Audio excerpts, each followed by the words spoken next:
All right, welcome to our 44th SLiTHER. And today we are joined by Dr. Rebecca Black from New College of Florida to talk about what she learned from PEER, which was the PEER Chicago Field School. And with that, take it away. Thank you, Kyle. So I attended a 4-day workshop in Chicago in December, and there were, I believe, 4 chemists, mostly physicists, a lot of faculty, but also some graduate students, undergraduate students, professionals at their institutions, support role education folks. And it was wonderful. And in this sort of 1 hour we have together or so, I feel like I'm going to make a pitch for you all to try to attend one of these in the future. If you're interested in education research at whatever level you're at, if you are just starting out, if you are, have published in education journals before, there was a whole bunch of different layers of experiences in the room, and that was wonderful as well. So let's talk about what I learned from PEER. Here we go. Before I get started, some credits. A lot of this presentation is obviously not my own ideas. It's things that I learned at PEER. So I just want to give credit up front to the PEER team that developed all of this awesome stuff that I'm going to share out with you. And also just not a disclaimer, but to note that this field school was a little bit different than the other field schools they've done in the past and probably will do in the future. In the past, they did 5.5 days of programming over 5 days. But this field school was 3 days of programming over 4 days. So it was a little bit of a compressed sort of curriculum. So I can talk about that and then tell you in sort of the debrief at the end that some of the things that they said that they had cut out from this experience. But just wanted to let you know that in advance. So what is the PEER Field School? I liked how they framed this sort of observation and questions. They saw that education research improves student learning, right? And they saw that more people wanted to do education research, but not a lot of, chemists and physicists and biologists were trained in sort of the methods to do education research. So their sort of question is, how do we help others learn how to do that?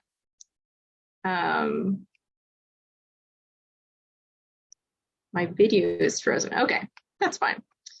So this is sort of the quote at the bottom is what they say the PEER Field School is, and I highlighted or I bolded sort of what they want this field school to allow emerging education researchers to do. So develop their research interests into concrete questions, developing short and long-term research plans, building community with other education researchers, and making progress on advancing projects to publication. And so this is just one of the things that the PEER group does. So I've sort of highlighted in red the field schools, but they also have sort of one-off 1 to 2 hour workshops that they facilitate. And all of this is sort of to help build capacity and community for education researchers. This is the group of folks that were involved with putting on the field school. So the ideas and the research design was made up by Scott Franklin, Myrtle Jones, Mary Bridget, I'm going to mispronounce her name, Kustush, and Jordan Gerton. And then also logistics help, Jolene was also helpful during the field school. So the two sort of what is PEER, what is this field school, is that it's a generative experience and an active collaborative experience. And the difference between those things is generative, meaning sort of responsive and sort of changing as we go, as we write, as we talk, as we have group discussions. And then active and collaborative, there was a lot of actively each person developing their own projects. So throughout basically twice a day after we did every activity, there was time for us to sort of reflect or talk to others about our own projects that were ongoing at whatever stage they were at, and to sort of use our peers as sounding boards. And I'll talk more specifically about the different ways that we did that in the field school.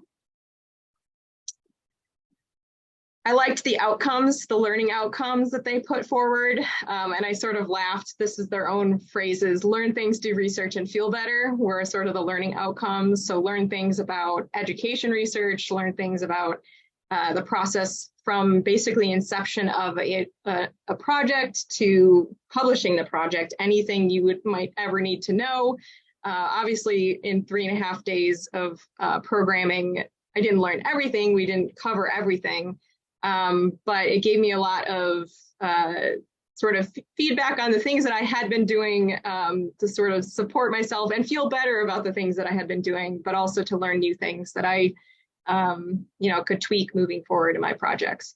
And then obviously doing research. That is the given thing, but also in the context of doing the workshop, advancing each individual's own research project. The feel better was also about like building community with the other people in that room, which I think they effectively did in the 3.5 days.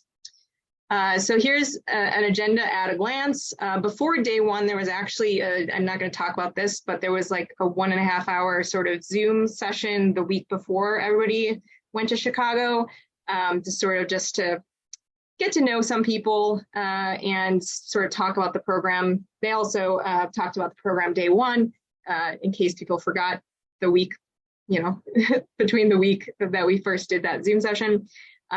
So day one was mostly about collaboration ethics. So that was what we learned.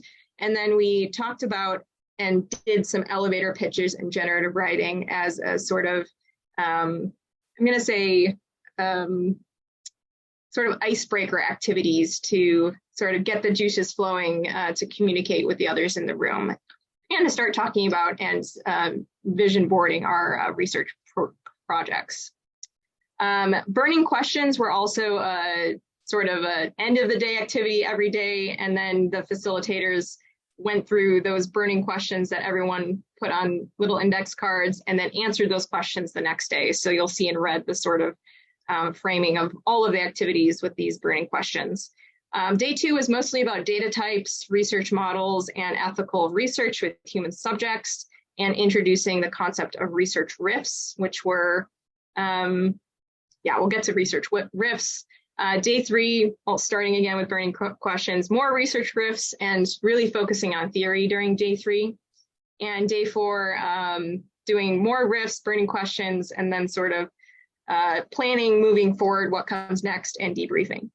So I'm going to touch briefly on most of these things. I don't have a riff planned, although I do highly encourage everyone start doing riffs in their own research groups. So when I talk about riffs later, I'll get into that. And I'll share some of the burning questions that the group had so you can see sort of what questions were being asked and answered. And sometimes seeing other people's questions make you realize, oh, I had that question, but I didn't even know I had it. So sometimes the sort of crowdsourcing of creating questions and answering questions was one of the most useful things from this field school as well. Refining research questions was an ever asked thing. They were constantly telling us to refine our research questions, and basically every activity that we did, we came back to our whatever current research question we had and doing generative writing to think about how we could revise that research question or get it a little more focused or incorporate a little more of this or a little more of that to make it more specific or testable, things like that.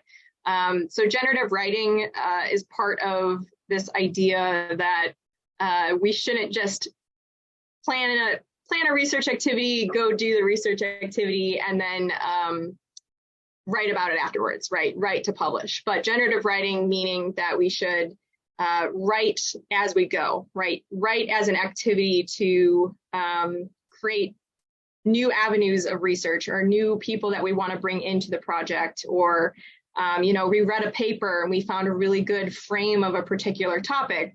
Maybe after reading that paper, going back to your own research plan or project and incorporating that idea or topic into our own research plans. So really using writing as as a learning process, right? I know I teach that to my own students, sort of using writing as thinking. This very much jived with sort of how I teach and how I think we all should be doing research. And I think it was very useful, the prompts that they gave us throughout the whole workshop or the field school to be doing that kind of writing for our own projects. The yes and is sort of an improv technique. Maybe some of you that have done improv before know this already, but to never hear someone say something and just go, oh, okay, and like shut off, or worse, oh no, that's not how you do it, right? That's the opposite of yes and. Yes and is a mindset to take in what you're hearing from someone else, right? If they're pitching you or their research idea or their research interest, you go yes and then add something to it, right? So you're always sort of reciprocating some interesting fact or information that you know about or reference that you've read. And then using reflection, both your own personal reflection, but also potentially, reflection just in general, helping to sort of deepen the learning process as you're doing this research. Generative writing, right, research questions are living questions changing over time. And so doing generative writing as you're thinking, as you're doing a project can help you sort of tweak the research question as you go. And they really emphasized, the facilitators of the field school, that you need to write a lot in order to do this generative writing. So there's actually at the top, there's a QR code to that website. I think it might have also been in the abstract, this page about generative writing as a process for sort of building and refining research questions and projects. And I wanted, 10 minutes into this presentation, I wanted you all to do some generative writing. No matter what kind of research you're doing right now, whether it's education research or, chemistry research, I think you can do this activity. So just think for a few minutes and maybe just type in the chat, and then we'll do sort of a flood the chat of, you can choose one or the other of these topics, sort of what is your question right now? What are you interested in? You can follow these things, write down some of your research interests in education or chemistry if you're not doing education research.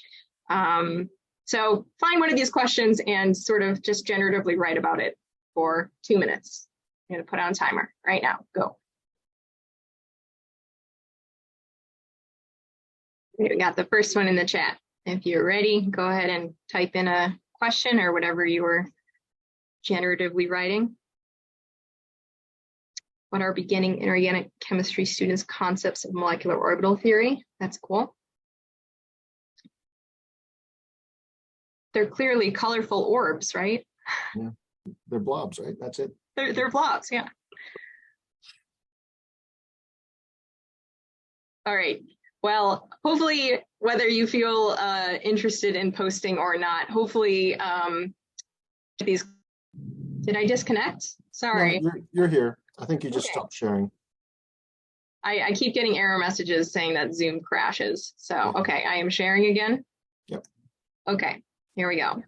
Technology doesn't always agree, but I'm not sure whether you heard me say this, but whether you feel like you wrote something useful or not, that was not the point of generative writing. Like sometimes writing garbage is what you need to write at the time. So that was another idea of just sort of, it's like journaling, right? It doesn't have to be useful. It can be useful. I certainly feel like some of the generative writing or questions I wrote down myself for things to think about later when I was looking back at my notes, right? That's a form of generative writing. It's like something sparked an idea. I wrote that question down and now I have more capacity and time to sort of think about it because I didn't at the time in the moment.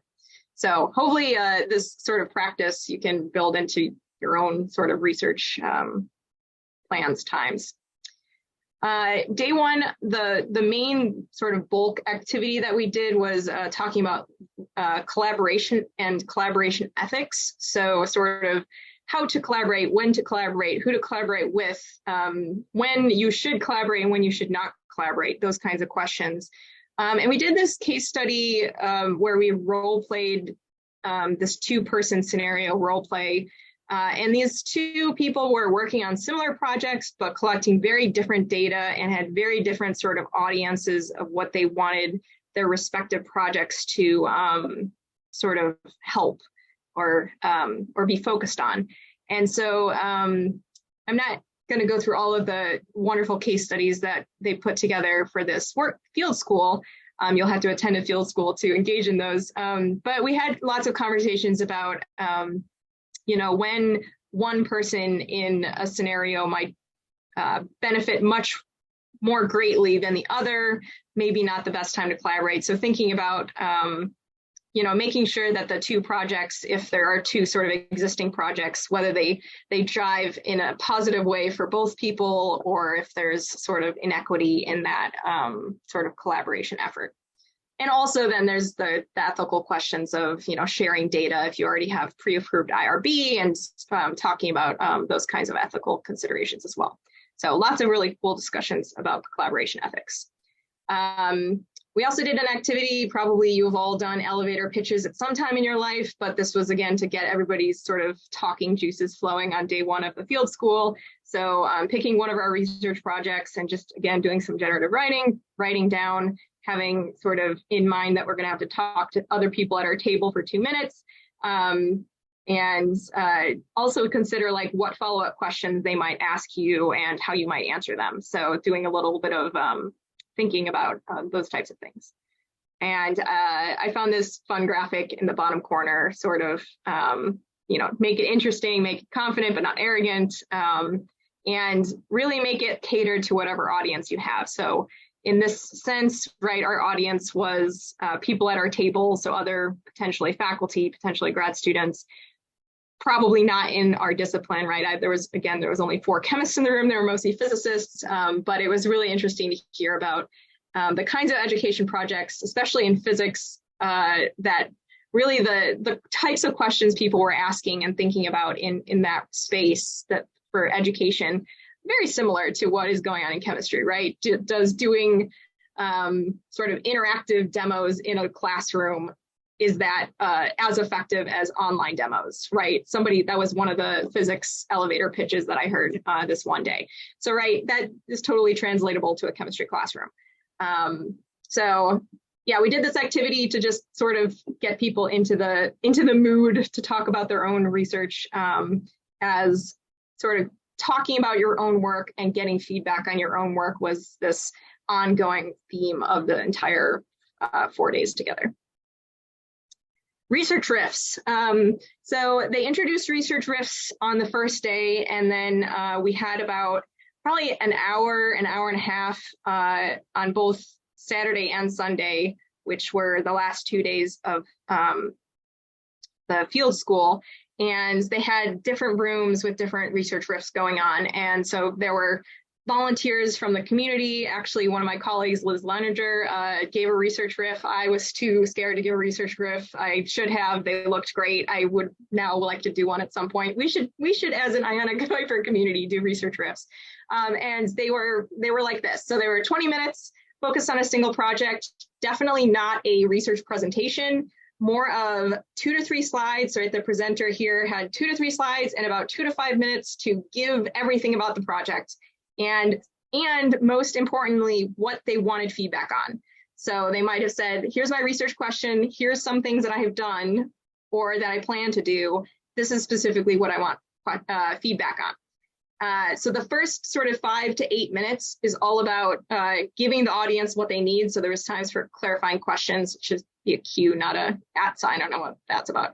And then really like the bulk of the time, 10 to 15 minutes, was supposed to be for the audience to give the presenter feedback. So sort of pitching your idea to the room and then having people sort of riff off what each other are saying. Hopefully focused on the type of feedback that the presenter was actually caring about, hearing about. So yeah, these were great. It was a good way to get oriented to, right, basically doing an elevator pitch, and then being specific about the types of feedback they wanted, and then people having lots of conversation about that. And then there was always a scribe in the room taking notes and then sharing that with the presenter afterwards, so the presenter could just be focused on in the moment. All right, there was a lot in day one. So each time I have one of these takeaway slides, this is a transition to a new day. These are the things from my notes I think were most important that I got out of this. So when starting a new collaboration, thinking about gender and rank dynamics, considering ethical issues with how data sharing could impact IRBs or impact, populations, right? We're dealing with mostly students, right, in education research, but also potentially, at the program level, you're dealing with faculty, right, as well. Talking about who will do what in a collaboration upfront and continually, right? So being upfront about you do that, you're going to do this part, I'm going to do this part, and then holding each other accountable for those things. Considering whether research designs, if there's two different projects, like are the questions aligned or mismatched, those kinds of considerations. And then talking about expectations, about what each person is going to get out of the collaboration. So not just what they're going to do, but like, is this collaboration going to benefit me and how is it going to benefit me? What are my expectations of working with you? And then also this practice of writing about and talking about your research and research process with others early and often, just kind of, I've always been very open and wanting to talk about all of my stuff with others, but that was clearly not like a consensus. Like a lot of scientists don't, they're like very private people or not constantly seeking out those communications. But it was great to have a room of, 50 other people also interested in talking about education research. But also the generative writing bit was helpful too. Writing a little bit to then talk about it was helpful. The sort of think, then pair, then share type thing. All right, how am I on time? Cool. Gonna skip burning questions because I'm noticing that I'm already halfway through. But I will post these slides, and these are sort of the questions that people were mulling over in their minds the night before, and then they answered the next day. Education research data was a big focus of day 2. So how much data is enough? Are small size samples okay? What kinds of data to use? Do we need a control group? Are control groups ethical if the educational change that you think you're enacting is going to benefit, or you have data to suggest is going to benefit a group? Is it ethical to have a control group that is not getting that sort of what you think is an educational advantage? So we talked about that sort of information. This was one of the case study, the only one that I'm going to share with you because I thought it was good. So this person teaches an introductory class with 8 instructors, 10 graduate TAs. The department is wanting to make changes about the format and coverage, and Arthur is collecting data to know so that they will know if the changes are working. So we did a whole bunch of talking to our tables and then reporting out about what kinds of research questions they could even ask. We came up with 2 categories, these sort of before and after questions about, did the changes do what we want them to do? What do students understand about a topic before and after? Questions about how the process of change is happening was also a different category of research questions. So how do faculty engage in the modification? How do students perceive the course transition? So kind of focused more on the process as opposed to the learning aspect of it. And then once we came up with some questions about this general scenario, we thought about what kinds of data could be collected to answer those questions. And this was the list of research data in education research that the facilitators gave us. And these were also the things that most of the groups came up with at their tables. So probably most of you are familiar with survey types and interview types, but then there's also observations of classrooms, so field notes, observations, classroom artifacts, use that as an observation, registrar information, and then reflections was one that I hadn't really considered as a type of data before going to this workshop.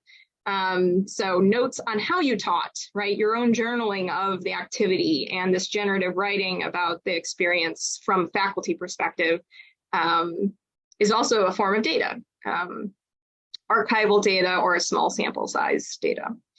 So Rebecca, can I interrupt? It's Joanne, interrupt a second here. So that's a fascinating case study. I do departmental reviews, and oftentimes I visit a department and they're like, oh, we want to change Gen Chem, we want to change organic or whatever it is. And so I can't tell you how many times I've said, hey, why don't you do a pilot study and, you know, figure out what is it you really want to know kind of thing. And right. I don't know if any place has ever actually done that, but I will keep trying. Yeah, there was actually some other people at the department level that were doing had done pilot studies, and now we're working on a like IRB to do an actual research study. Because there was also questions about what is research and what is not research, and a lot of pilot studies for sort of program development does not fall under research, right? Not with the intention of publishing. So they were now at the stage where they were like, okay, we have this preliminary pilot study data, and I don't know what I want to do with it, but I want to do something research related to it. So. Yeah, that's great. Day 2, probably the most wonderful thing I got out of this. So maybe you've seen this research stage model of doing research where you write a research question, you do the literature review, you choose theory, you get the data, you analyze it, and then you write it up, right? This is the scientific method, right? This is what we're like K-12 students learn. No, this is the research process. And I really love this image. These are actually slides from the peer. I couldn't make them any better, so here they are. Right, all of those things interwoven together and constantly informing the other as you go. This tied into the riffs going forward, but seeing that, you know, research questions are living questions, constantly using theory and data, and constantly reading more literature to inform all of the process throughout the whole process. No, yes, okay, great. Getting more into ethics, we didn't really spend a whole bunch of time talking about specific IRB, sort of the very institution-dependent questions. Some people had questions about those things, and the facilitators' answers were always ask your IRB, right? Ask your institutional review board, because those types of things were more institutional. What we did focus on, though, is that, right, the IRB regulations is not all of the ethical considerations we should consider, right? The ethics of our research projects really falls on us. So thinking about using the IRB, right, the sort of 3 factors of doing ethical research with human subjects, making sure that there's respect for the participants, beneficence, and everything is over this third one, justice. There is clear reasons why all of those exist as part of the IRB, and that we have to justify we're not going to do harm to our subjects and things like that. But really thinking about the ethics of your research questions and the ethics of your populations, and making sure that you're not doing any harm. Those are the things that we need to be thinking about when we are designing a research question, as well as you know, what data that we're going to collect in the process. So takeaways in the planning stages, and continuously considering what data and how much data is best suited to answer your particular research question. That was a nice takeaway from that. Considering the ethics of obtaining that data and asking the specific question, right? The ethics behind all of that, and making sure that we're you know, not doing any harm. We're making sure we're getting consent, all of the important things for IRB. Considering collecting multiple types of data, and also that some forms of data are more informative. So the fact that, you know, you might get more information out of surveys as opposed to interviews, but there's a whole different layer of sort of ethics in treating survey or interview data as opposed to survey data. And also not to undervalue personal faculty reflections as part of education research data. Notes about how you taught. Again, saying I did not consider that as a form of data, but it really is. All right, again, I'm going to skip burning questions so that we have time for more Q&A afterwards, but just highlighting some of these. We were talking about, at the end of day 2, we were talking about ethics. So some questions about ethics, and more information about research question, narrowing those things down. All right, day 3. This was everyone's favorite day. And by favorite, I mean needed the most help, I would say.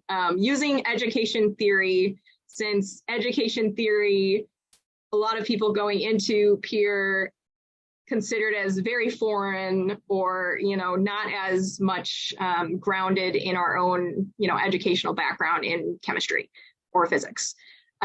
So again, this braid at the top showing theory being woven through, and the sort of takeaway from the whole day of theory is that we should be using theory at every stage of the project to shape it, to refine it, all of our research questions, to help us identify what we should look for in the data and communicate the results, right? So all of these different things sort of using education research theory throughout. This QR code and the link here is a primer on different learning theories. So if you are totally unfamiliar with educational theories, it is a dense primer. There's lots of information.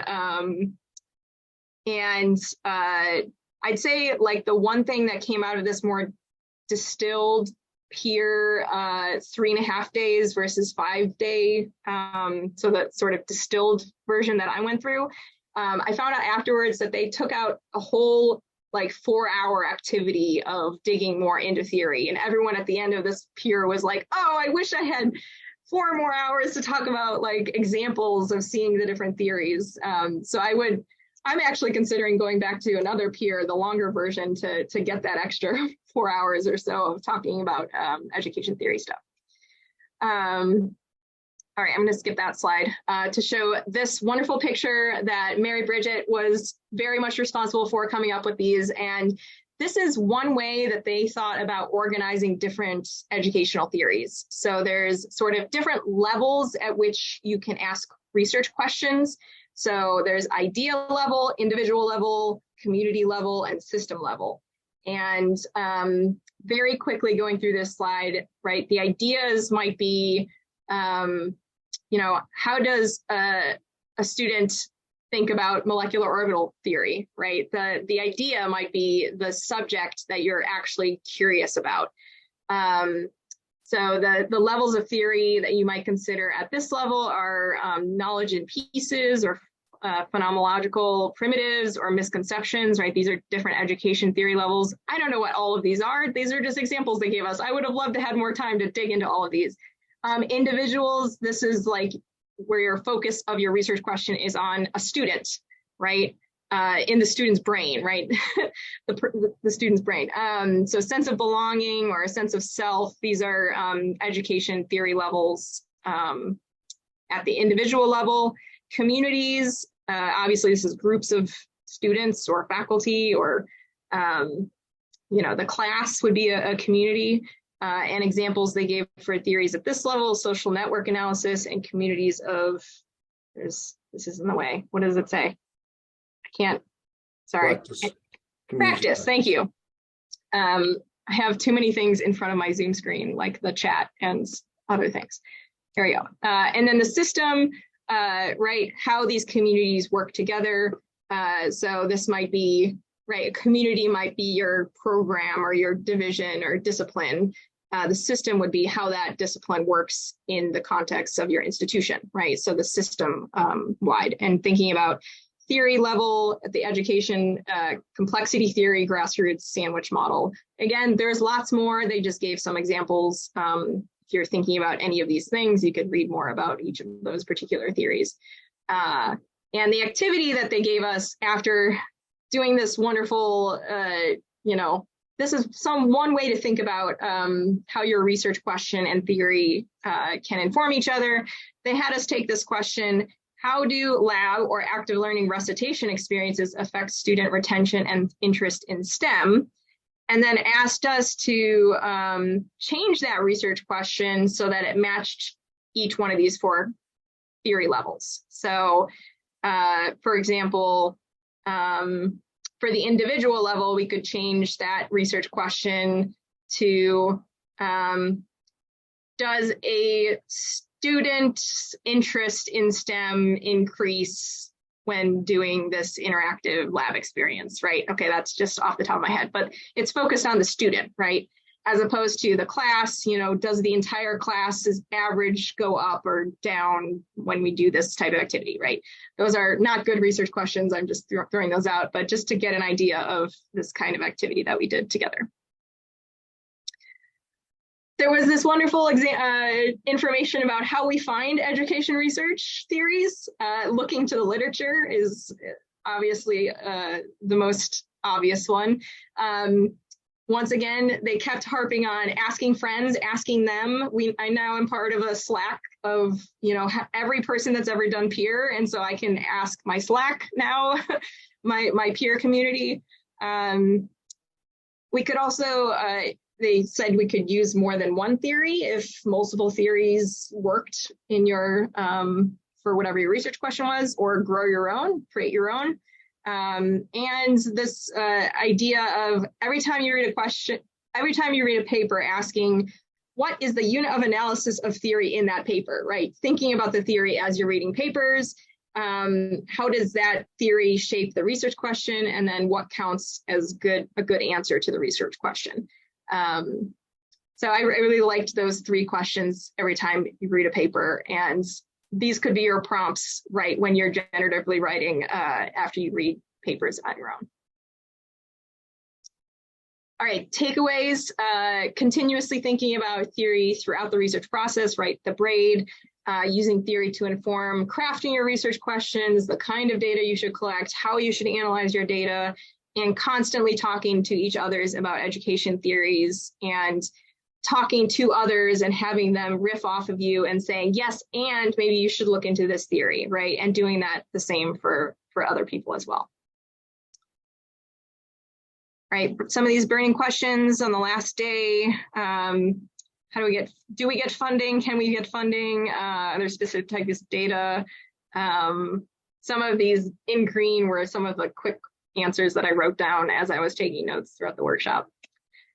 I was going to have you all do this sort of activity prompt that they had us do, because I think it's always good to be forward thinking, sort of what are your goals in the next 6 months, before spring break, the next 3 weeks, what am I doing right now? And I will tell you all to go look at the NCFDD's strategic planning module activity. If you do not know what strategic planning is, it's wonderful. And NCFDD has, maybe you have to be a member of NCFDD to access that, but maybe not. It's like a 1-hour sort of webinar on their website, which felt very similar to this activity, but this was helpful to do at the end of the workshop, sort of going forward, in our research.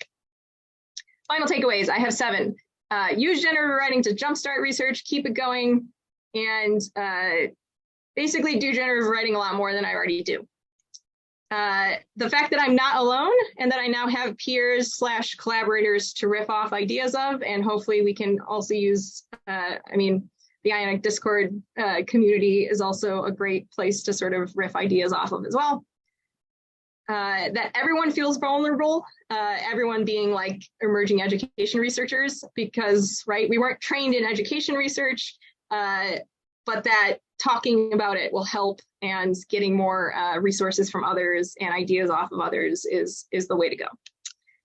The sort of feel better part of this whole activity. Education research is it's a whole world on its own, and so, don't think you have to tackle the whole world and know everything about that whole world. Again, talking with others to get into that world is what we should do. The idea that I might be able to have multiple things come out of smaller studies, right? My ideas can actually be multiple projects, right? This idea of like the different levels of theory, sort of as a, this is their own, the peer facilitators, this is sort of their own framework of thinking about theory at different sort of levels like that. And then using theory to, again, drive projects forward, and also to garner support for research projects, both financial and otherwise, right? If you use theory that is published, right, you're more likely to get funding, right? You all know this. And then inform data collection as well. All right, and this was the lovely photo of all the participants. I don't know if you can see my cursor, you probably can't, but I'm in the front. My colleague Liz Leininger is all the way in the back row, all the way on the right-hand side. So shout out to Liz. So yeah, this was an NSF funded project. And so I, and probably all of these other folks, this was free for us and they paid for our lodging as well. And then I used, thank you to New College for the travel funds to get to Chicago and back. And you all for listening. And I have 15 minutes so we can chat. Yeah, thank you. Great. Yeah, so it sounds like it was really interesting. So yeah, we've got some time now if anyone has any questions or thoughts or things I want to ask. So I'll go ahead and go first. So you said you didn't, this just sounds like an amazing opportunity. It's wonderful. And I really appreciate you sharing this with us. I've done sort of different workshops, a little bit orthogonal to this, maybe, I don't know. And I just find this really interesting. What, you said you didn't do a riff or whatever, but what would you be willing to share with us a little bit of what questions you explored for yourself while you were there? Or yeah, definitely. Yeah. So I am in the middle of 2 research projects, actually. So going into this, I had just in the fall written my first IRBs. I wrote 2 IRBs. One is over a project that's an organic chemistry 1 project that I did last fall. And so my IRB for that was a survey to survey those students. And that project was an independent research study that the students did sort of over the course of the semester. And it was information literacy focused. So they were learning how to find papers and analyze papers. But they had to choose one of the UN Sustainable Development Goals and define problems that need to be solved to address one of those UN Sustainable Development Goals, and then find organic chemists solving those problems and finding a paper that it addressed, to learn about how organic chemists solve problems to address the UN Sustainable Goals. So this was a very context-rich, application of learning chemistry in the context of what's going on in the real world. So that research project and that survey is getting at questions about whether, 1, the students learn information literacy, and then also 2, whether this sort of context-rich experience helped change their mindset about how chemists solve problems, things like that. So that is, I'm at the survey is out. I need now the survey data to come back in so that I can analyze that. And so I didn't really have questions to ask people. So I chose not to do a riff because I felt like I was in this situation for both these projects where I have a very clear idea of what I'm doing and I don't have the data to, I think in the data analysis part, I would love to riff ideas off, but I just don't have the data yet. And then the other project that I'm working on is, I have a very writing enhanced organic chemistry 2 lab that I teach, where students basically are writing in different professional genres, memos, and a full journal article, and specifically learning how to write each part of a journal article, first drafts, revisions. So it's a very writing enhanced curriculum. And so the research questions that I have, and then surveys that I will survey my students this spring, pre and post, whichever students will allow me to use their surveys, because those surveys will be part of the class, but I will ask them to opt into having those survey data as part of this research study, is getting at whether this professional writing enhanced course helps them change or if it changes their sort of perception of their writing identity as well as their STEM identity. So those are the 2 key things that I'm sort of teasing from those survey. Very cool. That's really interesting. Yeah, so I didn't I said I was a coward and I didn't want to do a riff, but it was really because I couldn't think of like, the point of the riff was to get like a lot of feedback from others, and I just didn't know what questions that I had at that moment. But if I do this sort of peer thing again, hopefully these projects will be wrapping up very shortly, and then I could use the riffs to generate my next research project, you know. So that's the idea. Is some people were at beginning stages of their projects, some people were at the sort of, I have this data, I don't know what to do with it stage. And so it was cool to hear different riffs sort of at different levels of people going, I don't know what to do, help me. That was the point of the riffs. So.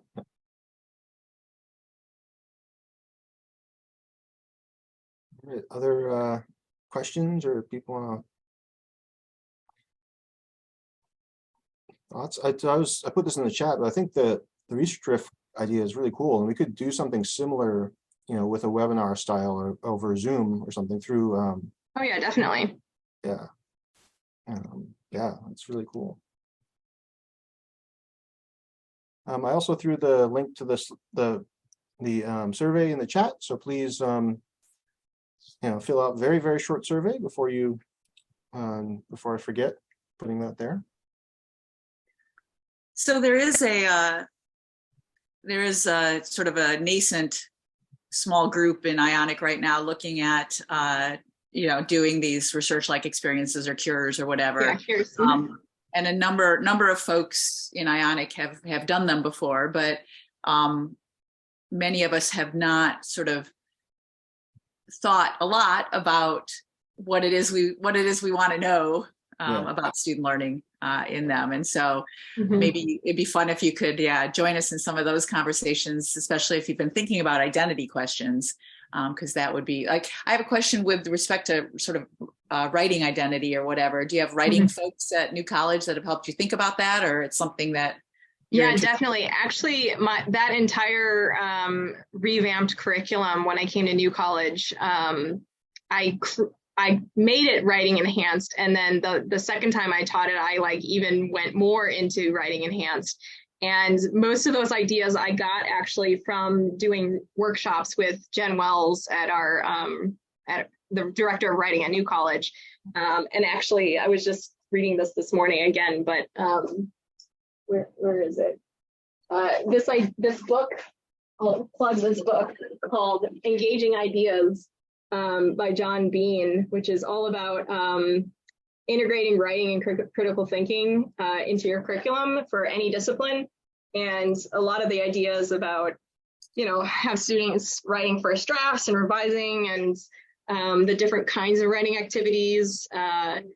Really, I don't know, maybe you all as chemists know this, but lab reports are really boring and students don't get anything out of them. And so, you know, the first year I taught lab here and I had them doing lab reports and I was just like, these are terrible. We need to do something different. So instead of changing the labs up, I went full and changing the writing assignments. And I'm telling you, they analyze those NMRs so much better when they have to use them to support an argument for some external audience, right? And those are the things that they need to be able to do anyway. So, yeah, so.